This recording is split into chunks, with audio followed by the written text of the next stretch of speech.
വിലാപങ്ങൾ 3:58. കർത്താവേ, നീ എൻ്റെ വ്യവഹാരം നടത്തി എൻ്റെ ജീവനെ വീണ്ടെടുത്തിരിക്കുന്നു.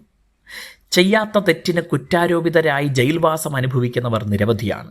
ജീവിതത്തിലെ വിലയേറിയ വർഷങ്ങൾ പാഴായിപ്പോകുക മാത്രമല്ല, അനുഭവിക്കേണ്ട യാതൊരു സൗകര്യങ്ങളും ലഭിക്കാതിരിക്കുമ്പോൾ, ബന്ധുക്കളിൽ നിന്ന് അകന്ന് കഴിയേണ്ടി വരുമ്പോൾ, ഉണ്ടായിരുന്ന പലതും നഷ്ടപ്പെടുമ്പോൾ, അങ്ങനെ പല കാരണങ്ങൾ കൊണ്ട് മാനസികമായി ക്ഷീണിച്ചു പോകുന്നു.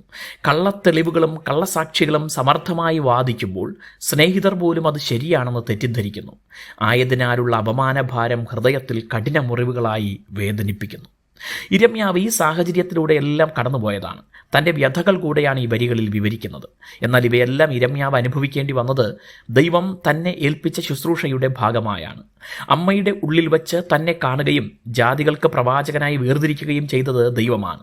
ആകയാൽ എല്ലാ സന്ദർഭങ്ങളിലും ഇരമ്യാവിൻ്റെ ആശ്വാസത്തിനായി ദൈവം സംസാരിക്കുകയും വിടുതലിനായി മുഖാന്തരങ്ങൾ ഒരുക്കുകയും ചെയ്തു.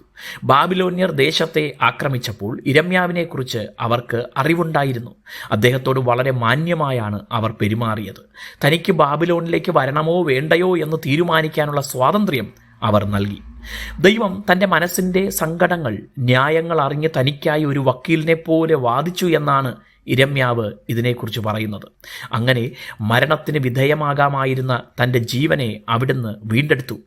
ആദാമ്യ പാപം നിമിത്തം മരണത്തിന് വിധേയമായ നമ്മെ രക്ഷിക്കാൻ യേശുക്രിസ്തു ലോകത്തിൽ വന്ന് സ്വജീവനെ നൽകി.